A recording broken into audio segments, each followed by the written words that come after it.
Hi, I'm Jennifer, an intuitive healer and ancestral lineage healer. I wanted to chat with you a little bit today and give you some tools and things to think about as we move through the energies of the rest of July and go into the beginning of August. The planet has been in a collective shift this year and will continue over this decade. A lot of people are starting to wake up to what has actually been happening in our lifetime and other lifetimes on the planet that has not been in our highest good. And as we wake up to that and we start to seek the truth in all things, we're uncovering layers of ourselves. We are releasing things from our lives, from our ancestral lineage. Some of it is very deep, old, ancient even. Some of it's very painful. Some of it's very hard to look at. But I can tell you from personal experience, the more that we are willing to go in and do the deeper work, connect to source, work with your angels, your guides, whoever is on your spiritual team, and connect with the people around you who are in the same vibration, who are moving through similar things. We can all support each other, and the transformation that we're going through doesn't have to be as hard or painful. Now, one of the things that has happened for me, especially since the end of April, when I started a certification program, is I have been doing so much meditation, so much deep healing work through different modalities, not only in the certification program, but different other classes that I'm taking, that it is releasing layer upon layer upon layer.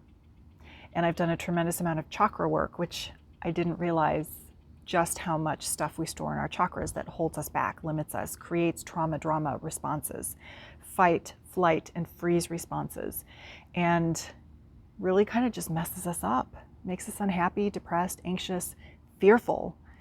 But when we start to release those things out of our chakras and out of our realities, everything becomes so much better. So as I've been doing all of this deep work, it's really shifted who has stayed in my life, who has left, who I have chosen to walk away from. And it's also kind of freaked a lot of people out, which I think a lot of you understand. The more we step into our authentic selves, the more we speak our truth, the more light we shine. The people that aren't ready for that tend to step back, or they start to become angry with you, or they troll you, or whatever it is that they're doing, because they're not vibrating on the same level with you and they can't handle it in that moment. It doesn't mean it won't change. It just means in that moment, things aren't lining up right the way they used to. It can also be a little scary because as we continue to shift these layers and we find new power within ourselves, whether it's that root chakra power, that safety, security, I am okay, I am abundant, I am safe, I have everything I need. Or the second chakra, where we're standing in our sensual and sexual and creative powers, and our inner child is like playing and so excited because finally all this gunk is released. Or in our solar plexus, where we're taking our power back and we're not letting people pull from us all the time. We're more conscious of it. Or our heart, where we're opening up and we're not shutting down. Or our throat, where we're speaking our truth. Or our third eye, or our crown, where we're able to be more aware of all that is happening. When we shed some of those layers, it sometimes almost jumps us into a new reality so fast we don't know what to do with it. And that happened to me end of April, beginning of May in this retreat for the certification program. My throat chakra made such a clearing. I physically manifested dirt in my bathroom sink during that deep healing, and I had a brand new voice, and I was not going to be silent anymore.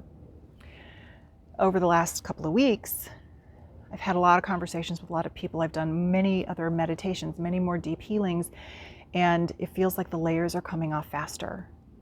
And now this morning I woke up and there's a new zest for life. There's a new light shining. There's a new power within me that's ready to come out. There's more of a stability within me of who I am, connected to Source, connected to Mother Earth. And there's a new voice and a new truth that has to be spoken, that cannot be silenced anymore. And I'm sure that this will start to shift most of my relationships. Some I think are hanging on by a thread. Others I think, well, we're not quite done. I just have to observe and see where it goes. And I think there'll be a lot of new people showing up in my life. and a lot of new gifts, a lot of new powers. So it can be a fun time. It can be a little bit of a scary time, because when you, like for me, when I stepped into that new voice at the beginning of May, it's like, oh my gosh, how do I properly use this? And it took me a couple of months to really start to balance that out of, where do I really need to be using it? Where do I need to be quiet? Where do I need to be digging more or releasing? And I think that's normal, no matter what energy center we're working with or whatever we've just released. As we step more into our authentic selves, we have to look at that. So how do we move through the next several weeks as the energies are ramping up? We're coming out of the eclipse portals, and we're stepping into Lionsgate, and a lot of things are going to come to the light. And those of us who are here to help the transition on the planet for the next 10 years really must be aware of staying in our power, staying in our clear energy, grounding, connecting, asking for help from our guides, our angels, and doing a lot of self-care. So my tips for you today, if you are moving through any of this, number one, self-care. Absolutely take care of yourself, whether that is hydration, which is so important to make all the energy flow through much easier, makes it so much better for your physical body, especially if you're living somewhere where it's summertime. Sleep or rest. I know for a lot of us, we've been programmed that, go to bed at night, you sleep, you don't really nap, you got to keep going. I found over the last week, I am sleeping in later.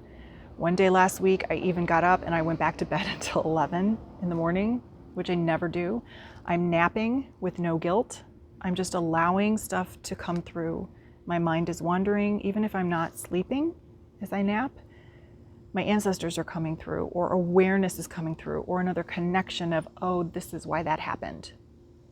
This is why I'm in a relationship with that person right now. This is why I was in a relationship with that person. This is why I was in that place at that time. So I'm just allowing all of that to go through. And I'm just resting when I need to. How are you fueling your body? Over the last few months, mine has gone way off meat. Not completely, but a lot. I'm living on salads and fruit and smoothies and protein drinks and water for the most part, and I'm feeling better, feeling a little bit lighter. Doing your meditation or your prayer. That's also another really important thing to be doing. Connecting in that space. Maybe meditation for you isn't quietly meditating, either silently or listening to a healing. Maybe it's journaling. Maybe it's singing. Maybe it's ironing. Maybe it's walking out in nature. And being in nature, so important right now to ground with Mother Earth and to be out in the sun and absorb the light and allow your body to upgrade. The more we're in allowance, the easier the rest of this year and the next 9 will be. So, if you have found any of this helpful, I hope that you will please subscribe to my YouTube channel and that you will share this with your friends. If you would like more information on ancestral lineage healing, intuitive healing, the work that I do, the classes that I'm teaching, and the Ancestral Souls Healing Circle membership, which is a monthly teaching training program that I'm launching in a couple of weeks. Registration's now open. You can click the link that I have included with this video and go check it out on my Ancestral Souls website, Finding the Answers Journey website. You can connect with me on Twitter, Instagram, Facebook, all kinds of places. Thank you, and I'd love to hear how you're moving through these energies, what's coming up for you, how you're dealing with it, and I hope to see you and work with you soon. Bye.